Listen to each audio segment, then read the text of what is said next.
If you're sitting in America trying to decide between Thailand, Vietnam, Malaysia, Cambodia, and the Philippines, here's the mistake I made. I thought if I did enough research, eventually one of them would clearly be the best. So I spent months traveling through all five, and by the end, one of the things that mattered most to me wasn't even on my list before I left. And now, I don't think it's a very good question. I'm 65 years old. I'm retired. My kids are grown. I don't have a huge retirement account, but I'm comfortable enough that I have choices. A couple years earlier, I'd started watching the same retirement videos you've probably seen. Thailand, the Philippines, Vietnam, Cambodia.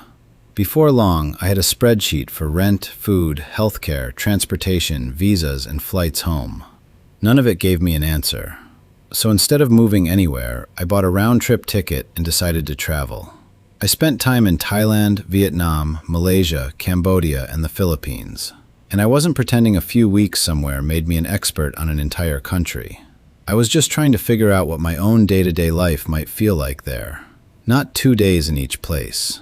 I tried to stay long enough to get past that first vacation feeling, because that's the first thing I would tell anybody thinking about retiring overseas. Visiting somewhere and living somewhere are completely different experiences. A beautiful beach can impress you for a week. A cheap hotel can impress you for a month. But retirement is going to include a lot of Tuesdays.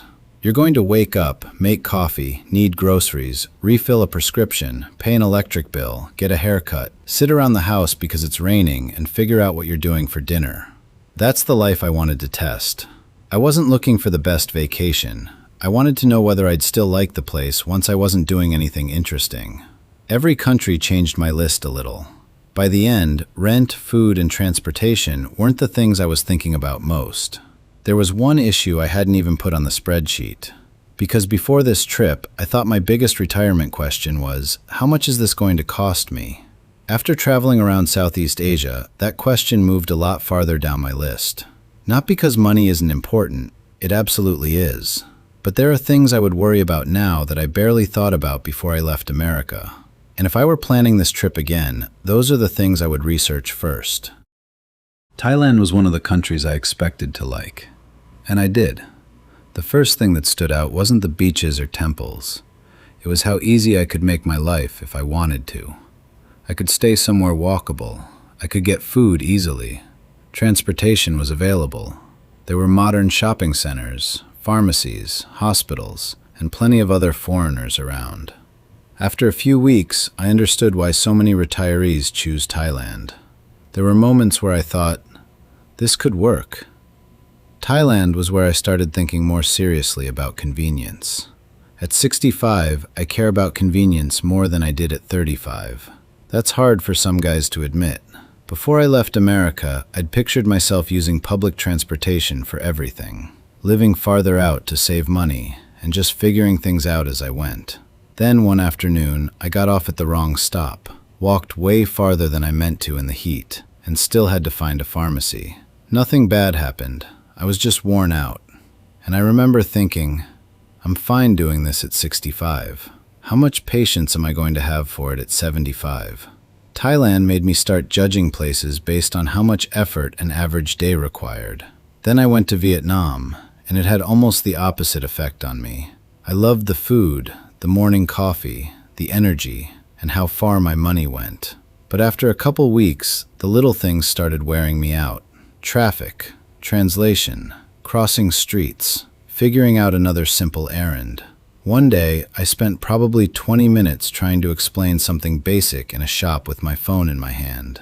The guy was patient. Nobody was rude.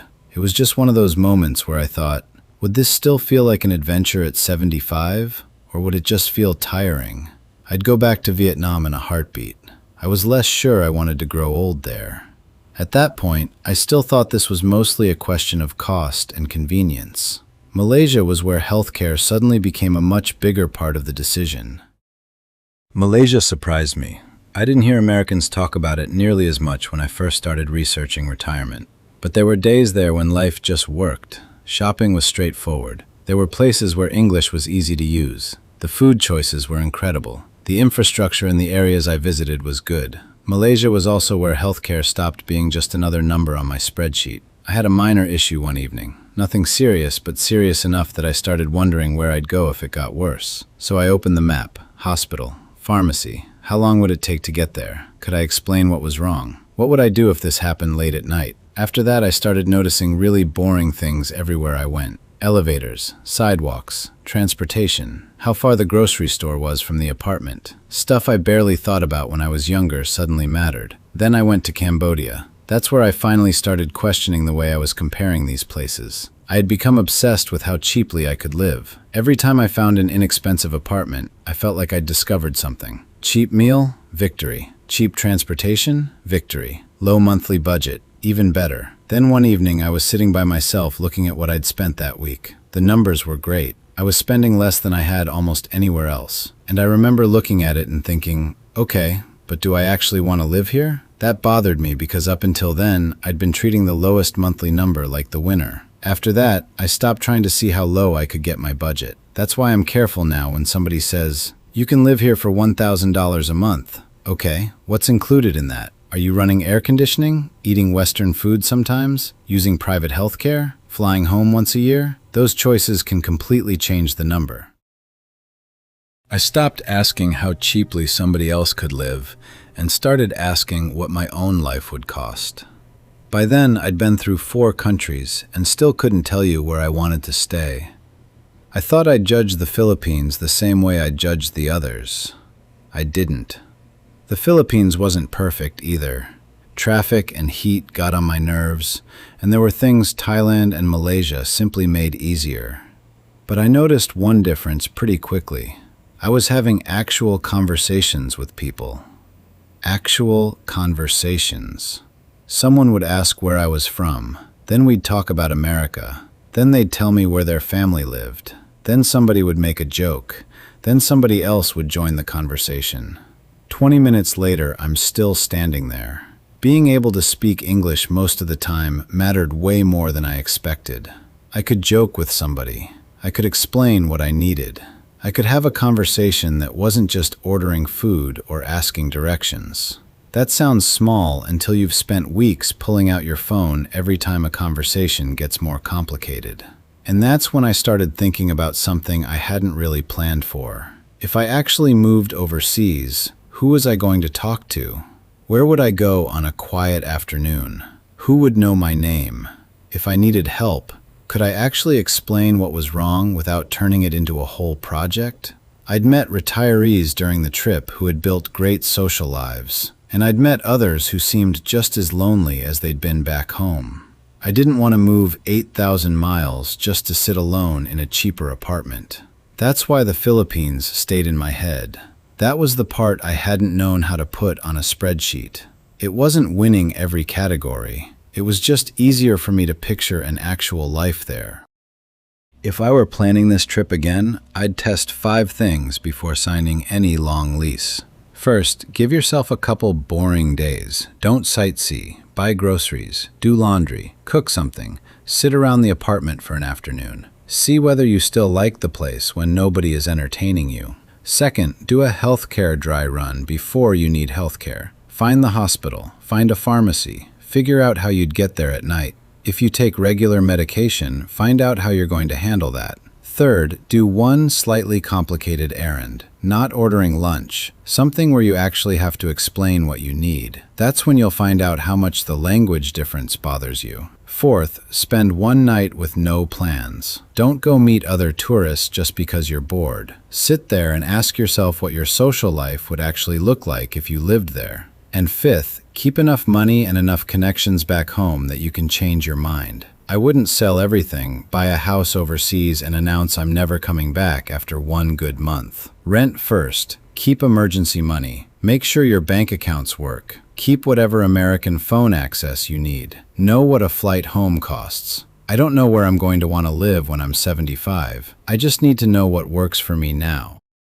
So after all that travel, where would I live? Right now, I'm leaning toward using the Philippines as my home base. But probably not for the reason I would have given you before this trip. It isn't because I ran numbers and the Philippines won. It didn't win everything.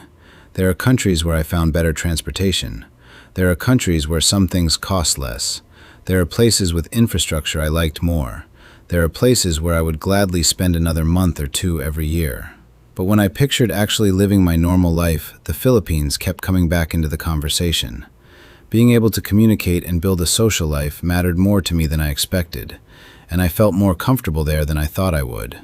That wasn't something I could have measured before I left. I still want to travel. I'd love to go back to Vietnam. I'd spend more time in Thailand. I'd absolutely return to Malaysia. There are places in Southeast Asia I haven't even seen yet. I don't think that makes the Philippines the best. It just fits me better right now. Somebody else could take the exact same trip and choose Thailand, Vietnam, or Malaysia, and I wouldn't tell them they were wrong. If you're thinking about doing this, come look before you move, and stay long enough to get bored. Buy groceries, deal with traffic, sit through a rainy day, spend a Friday night with no plans. Day 30 will probably tell you more about retirement than day 3.